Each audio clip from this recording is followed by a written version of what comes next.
Galing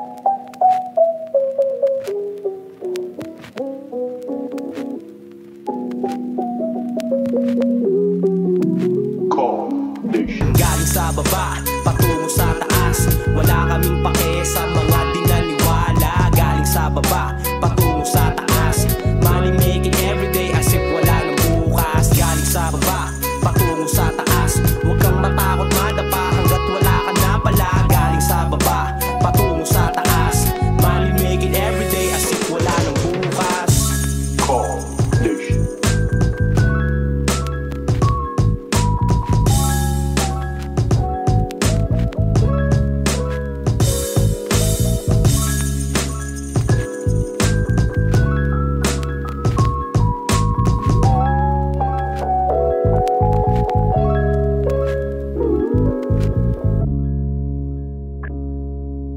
Yon, what's up sa mga ka-drive-by natin dyan? Andito na naman tayo ngayon at nagbabalik. So, kamusta kayo kahapon? Safe lang ba yung pag-react natin kahapon? So, yon, andito na naman tayo. Nagre-react na naman tayo ngayon. Nakita nyo ngayon, iba na naman yung AR na gamit natin, no? Sobrang asigla lang. Para naman particular na dahilan kung bakit ito yung pinili ko. Maangas lang kasi siya. Sobrang ganda na nung mga lumalabas ngayon na mga AR. Pero itong gamit na app ko, wala na to since 2023. Nakakita lang ako ng parang crack niya ata. Snap camera to, gamit ko snap camera. So maangas lang siya. Ayan. So ngayon, kamusta kayo mga ka-drive-by? Dito na naman ako, Paubi, magre-react ng bago. Tatry kong mag-react ng mga bago araw-araw. Well, technically, hindi naman siya araw-araw kasi ano na siya, parang after a month na siya. Pero kayo, kung anong mga request nyo lang. Pero itong next kong i-react kasi, it's, alam nyo namang super fan tayo nito. Sobrang solid na itong grupo na to. Nung narinig ko to, sobrang angas kasi sobrang very unusual na atake sa isang track. And yun, i-react natin ngayon is yung 43X ng X Battalion. Tama ba yan? Ng X Battalion. Siyempre nandiyan si Skasta, si Floji, MC Ren, Brando, King Badger, no? Napakinggan ko to unang beses lang, gaya ng mga lagi kong sinasabi, isang beses lang namin papakinggan, tapos hindi na namin siya ulit papakinggan. Hindi ko pa siya pinapakinggan simula nung una siyang labas, tapos ngayon kasi gusto ko ma-savor ulit yung moment pag nireact ko siya. So yun, so balik tayo ngayon dito, punta na tayo dito. Yan. Tapos sabay-sabay natin pag-usapan pagtapos nating i-react to. So ready na tayo? Let's go. Game na ba tayo? Game na. Yan, game na tayo. Game. Nasa ko yung sounds ko. Yan. Bakit ba hindi kita makita minsan? Siguro di na tayo mapag-yun ako sanay. Yung lagi kitang abot kamay. Yako'y tang i-flex, ang gusto ko lang you and I. Ang nakakaalam kung saan na nakalagay. Pwede sa bewang, pwede sa hita, kahit saan, basta walang makakakita. Matagipita at madali na Sobrang solid lang ng track na to. Kasi nung una, hindi ko siya naiintindihan kung basta hindi ko siya naiintindihan. Tapos biglang nagkaroon ako ng idea na may mga baril na, may mga bala na and everything. Yun nga lang, medyo nakakatuwa lang kasi parang sometimes yung mga lumalabas na mga truck ngayon, 'di ba? Syempre, hindi ko na alam masyadong tawag dyan sa mga truck na yun. Yan, katulad ng mga Side Mafia, no? Toos Brothers, sila, ang tawag dyan? Young God, di ba? Pag bumanat sila ng truck na puro mga guns, bitches, money, and stuff like that.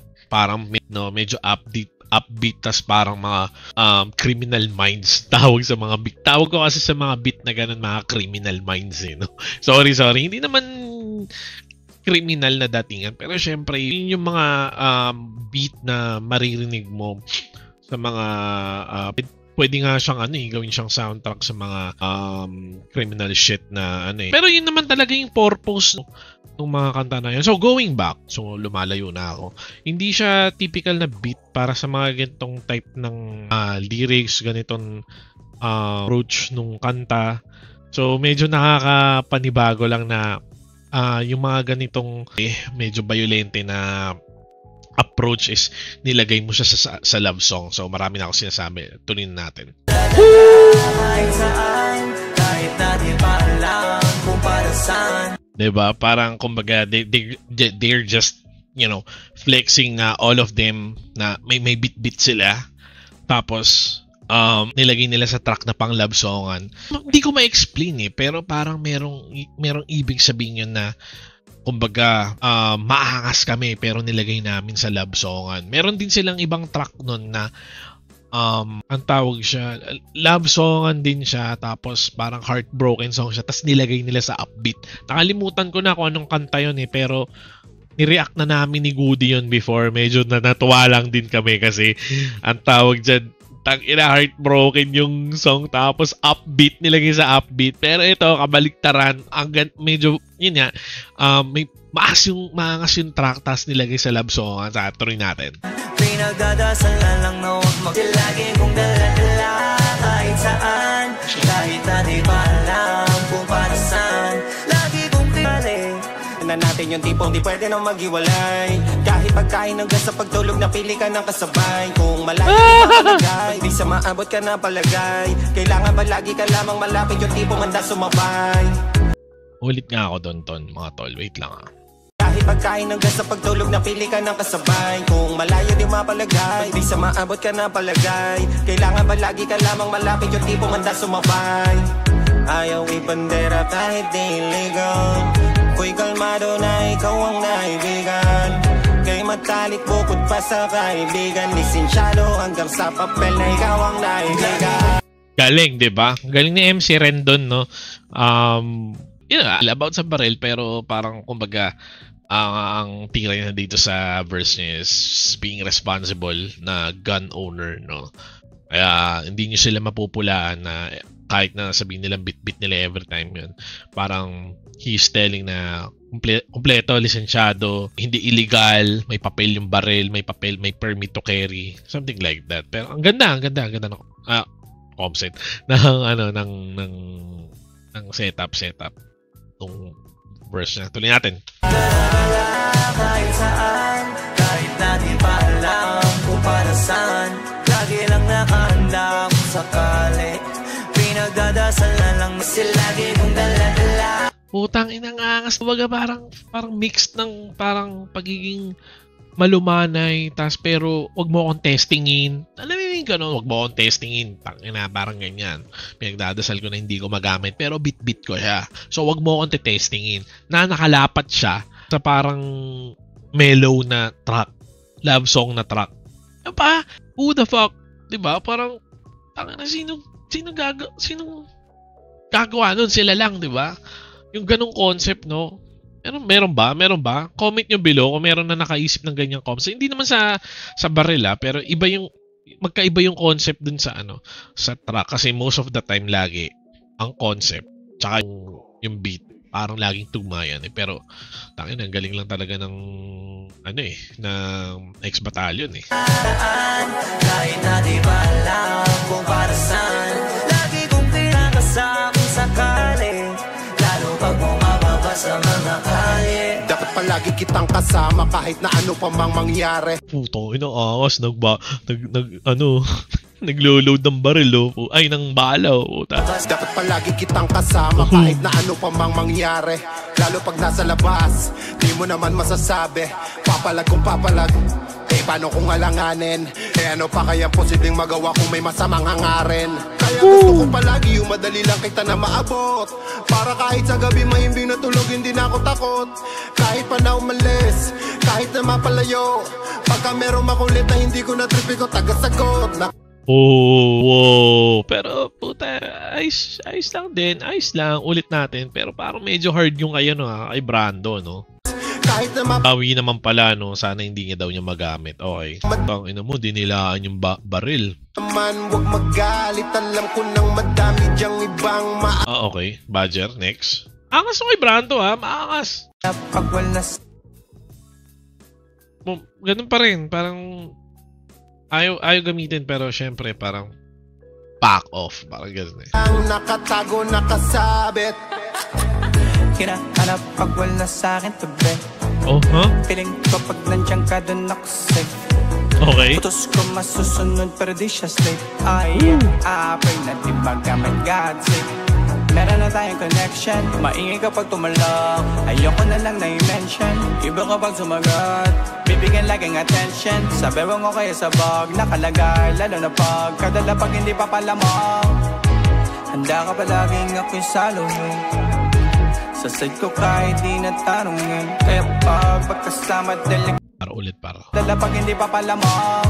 Handa ka palaging ako'y saluhin, Okay. sa side ko kahit di na tanongin. Kaya pag pagkasama delikadong guluhin, sa anumang paraan wag lang tanongin. Basta lagi kang dala-dala, Legit. kahit na di pa alam kung para saan. Grabe, ang daming paril, no? Tangina, sobrang solid talaga nila gumawa ng ano eh. B eh. Yup ka! Lagi So puta, wala pa ng verse si ano dyan, si Skasta, no? More on more on sa kanta side ng ng track na to. Tsaka yung mga adlibs yung matataas, no? Galing. Tas inabagay dun sa track kasi kaya parang love song yung track eh. Yung beat rather, sorry. Oh.